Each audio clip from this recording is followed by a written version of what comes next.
नमस्कार दोस्तों, स्वागत है आपका फिर से एक नए वीडियो में। तो दोस्तों, यहाँ पर जो आपको पेंशन एरियर मिलने वाला है, जैसे कि अभी थर्ड ईयर से लागू होगी, तो यहाँ पर कर्मचारियों की बात करें तो कर्मचारियों को तो मिलेगा ही सही, लेकिन पेंशन रिवीजन के तहत आपको भी पेंशन एरियर मिलने वाला है। ठीक है, तो 2017 से लेकर 2026 तक की ताज़ा अपडेट के साथ आपका जो एरियर है वो कितना बनेगा 100% सटीक कैलकुलेशन के साथ यहाँ पर बताने वाला हूँ। एक बेसिक पे हम फिक्स करेंगे कि अगर आपको इतना बेसिक 2017 के टाइम पे मिलेगा, यानी कि हम 20,000 ले लेंगे, 30,000 ले लेंगे, जितना भी आपका बेसिक है।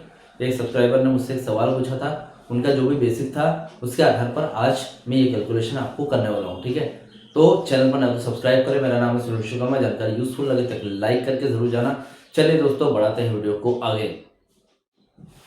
तो दोस्तों देखिए, यहाँ पर थोड़ी सी लाइटिंग थोड़ी सी डार्क आ रही होगी, क्योंकि अभी मेरे घर पे लाइट नहीं है, तो इसलिए थोड़ा सा एडजस्ट कीजिएगा। ठीक है, यहाँ पर बीएसएनएल का जो पेंशन रिवीजन है और एरियर को समझना थोड़ी सी तकनीकी हो सकता है, थोड़ा सा तकनीकी हो सकता है, लेकिन इसे हम 3 हिस्सों में बांट लेंगे और फिर फिटमेंट, आइडियल, न्यूट्रलाइजेशन और बकाया एरियर के बारे में पूरी बात समझेंगे। ठीक है, पहले फिटमेंट के बारे में समझ लेते हैं। देखिए, जब भी कोई नया वेतन आयोग यानी कि पे रिवीजन आता है, तो आपकी जो पुरानी बेसिक सैलरी यानी कि जो पुरानी बेसिक सैलरी है, ठीक है, उसमें एक निश्चित प्रतिशत जोड़ा जाता है ताकि आपकी सैलरी में एक सम्मानजनक उछाल आ जाए। ठीक है, यानी कि परसेंट जोड़ा जाता है। अब वो परसेंट आपका आईडीए का परसेंट भी होता है। उसके बाद अगर पेंशन रिवीजन की बात करें तो वही आईडीए डीआर बन जाता है। ठीक है, डियरनेस रिलीफ, तो वो जोड़ा जाता है। उसके बाद फिटमेंट का जो परसेंट है वो जोड़ा जाता है, तब जाके आपकी सैलरी में उछाल देखने को मिलता है। ठीक है, बीएसएनएल के मामले में सरकार 5% फिटमेंट की बात कर रही है।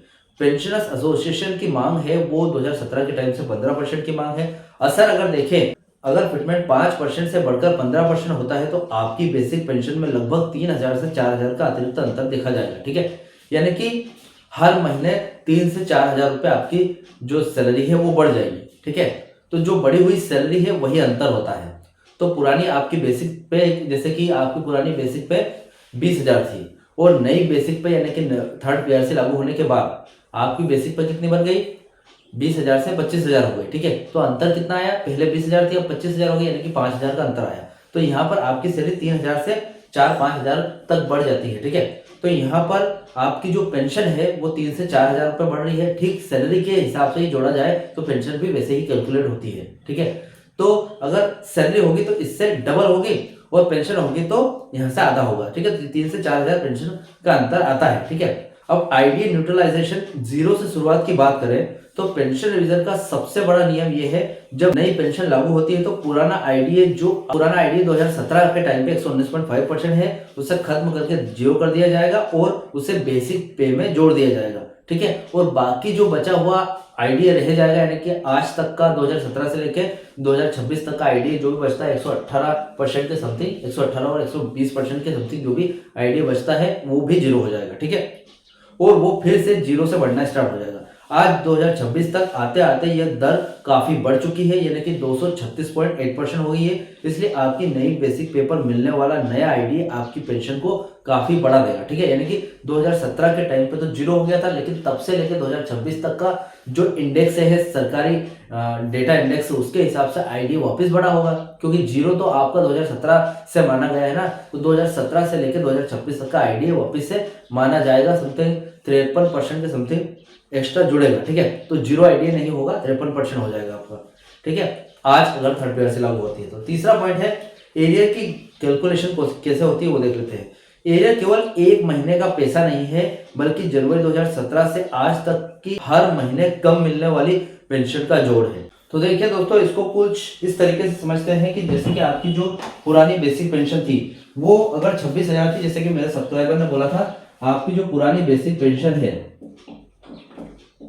पुरानी पेंशन, ठीक है, वो 26,000 है। ठीक है, 26,000 आपकी पेंशन है, तो इसमें क्या है, प्लस होगा 119.5% जो अभी फिलहाल 2017 के टाइम पे जो आईडीए चल रहा था। ठीक है, और प्लस होगा इसमें जो भी, अगर सरकार 5% फिटमेंट दे रही तो 5%, सरकार दे रही 10% तो 10%, अगर 15% दे रही है जैसे कि कर्मचारियों की डिमांड है तो 15%। ठीक है, लेकिन 5% के हिसाब से अगर हम जोड़ते हैं तो आपकी यहाँ पर इन सब के बाद न्यू बेसिक सैलरी बनती है। ठीक है, अभी आपकी पुरानी न्यू बेसिक बनेगी, ठीक है, न्यू बेसिक बनेगी। तो अभी आपकी पुरानी बेसिक कितनी है? अभी देखिए पुरानी बेसिक और पुराना आईडी है। जैसे कि देखिए पुरानी पेंशन आपकी क्या चल रही थी, 26,000 रुपए, और इसका पुराना आईडी यानी कि अभी तक 2026 तक, 2006 से लेकर 2026 तक का आईडी कितना बन रहा है, यानी कि 236.8% जो आईडी है।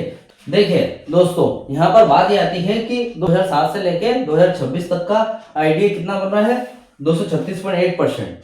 लेकिन 2017 से लेके 2026 तक का जो आईडी है उसका कोई मायना नहीं है, ठीक है, वो जीरो ही रहेगा। लेकिन 2007 से लेके 2017 तक का 119.5% ही जुड़ेगा। तो ये जो 236.8% है ये नहीं जुड़ेगा, 119.5% ही जुड़ेगा। तो 26,000 का 119.5% कितना होता है, 30-31,000 के समथिंग होता है। तो दोनों को हम जोड़ लेंगे तो इसका कुल योग 26,000 और आपका 119.5% आईडी है, दोनों का जोड़ आता है 57,070 के लगभग, 57,070 के लगभग आपका आईडी आ रहा है। हमने क्या क्या किया, 26,000 और 119.5% इसका निकाल के इसमें जोड़ दिया, तो 57,000 आपकी पुरानी पेंशन चल रही थी। फिलहाल अभी 2025 में 57,070 रुपए चल रही है आपकी पुरानी पेंशन, ठीक है, पुराने कैलकुलेशन के हिसाब से। अभी नए कैलकुलेशन की बात करें, ठीक है, तो नया कैलकुलेशन कैसे निकलेगा, मतलब यानी कि नई पेंशन कैसे बन के आएगी आपकी। पुरानी पेंशन में 26,000 थी हमारी, 119.5% और 5% फिटमेंट फैक्टर दिया, तो इससे नई पेंशन निकल कर आएगी थर्ड पीआरसी लागू होने के बाद। अब कितनी है नई पेंशन, 59,930 नई पेंशन है,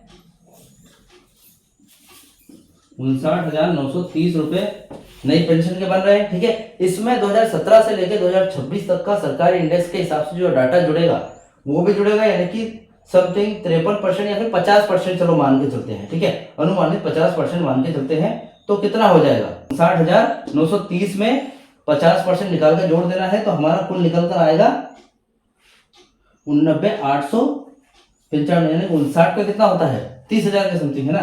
तो यहाँ पर 59,895 के समथिंग आएगा, तो समथिंग 59,895 के समथिंग आ रहा है, ठीक है।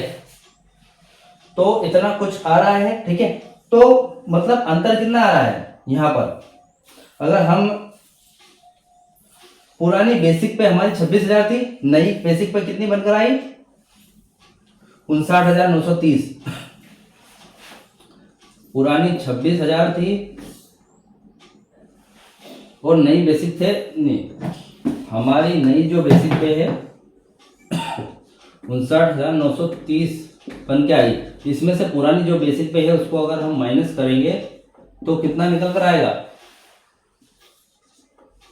33,930 रुपए, मतलब इतने का अंतर आया है, ठीक है, ठीक है। पुरानी में हमने कितना जोड़ा, 119.5%, और नई में कितना जोड़ा, 50%, 2017 से लेकर 2026 तक का आईडी, ठीक है।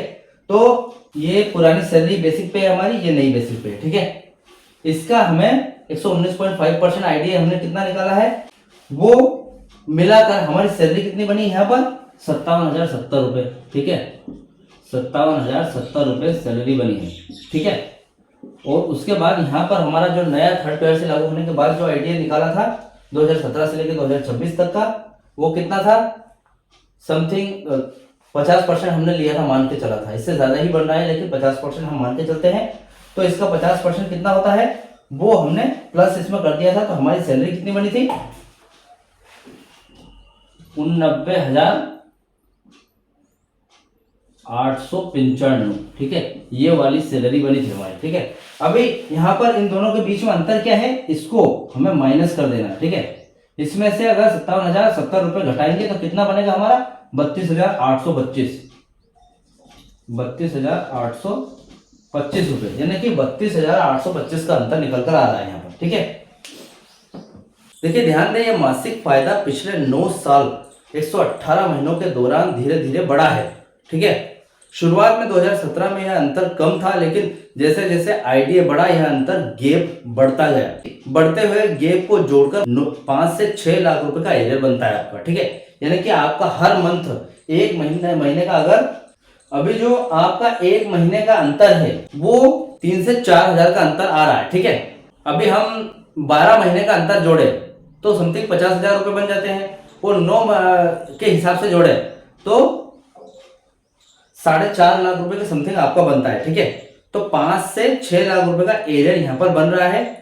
देरी का मुख्य कारण देते हैं सरकार और पेंशनर्स के बीच मुख्य पेच ये है कि एसेट मोनेटाइजेशन और बजट को लेकर फंसा हुआ है। डोट यानी कि जो दूरसंचार विभाग है वो कहता है कि पेंशन रिवीजन कम फिटमेंट, 0 फिटमेंट या फिर 5% पर हो, और पेंशनर चाहते हैं कि उन्हें थर्ड पीआरसी के अनुसार पूरा 15% लाभ मिले, क्योंकि उनकी पेंशन सरकार के बजट से जाती है, न कि बीएसएल के मुनाफे से। ठीक है, तो यहाँ पर पेंशनर्स की बात है कि 15% ही होगा, क्योंकि देखिए पेंशनर्स की जो पेंशन है वो सरकार देती है, तो उनका 15% लागू हो सकता है। लेकिन यहाँ पर दूरसंचार विभाग फिर भी बोल रहा है, यानी कि डोट बोल रहा है कि 0 या फिर 5% देगा। ठीक है, अब आपको क्या फायदा होगा अगर यह रिवीजन लागू होता है? तो आपको 3 बड़े फायदे होंगे। सबसे पहली बात तो एक मुश्त राशि मिलेगी, लमसम करीब 5 से 6 लाख रुपए मिलेगी। ठीक है, अब मासिक वृद्धि की बात करें तो हर महीने आपको 25 से 35,000 रुपए की बढ़ोतरी होगी। आपकी 26,000 बेसिक, अगर आपकी बेसिक पे 26,000 थी 2017 जब भी आप रिटायर हुए, अब उसके बाद आपकी जो पेंशन है वो हर महीने 25 से 35,000 रुपए मिलेगी, जैसे कि हमने यहाँ पर 32,825 रुपए यहाँ पर निकाला था। ठीक है, अब फैमिली पेंशन की बात करें तो भविष्य में फैमिली पेंशन की राशि भी इसी अनुपात में जोड़ी जाएगी। तो दोस्तों यहाँ पर ये अपडेट थी। ठीक है, आपके पेंशन एरियर के बारे में कि पेंशन एरियर कैसे कैलकुलेट होता है, मैंने पूरा गेप बता दिया आपको कि एरियर का जो आपको हर महीने का अंतर आएगा 32,825 रुपए के समथिंग। ठीक है, यानी कि समथिंग 30,000 से लेके 35,000 के बीच में आपको हर महीने एरियर मिलने की पूरी उम्मीद है।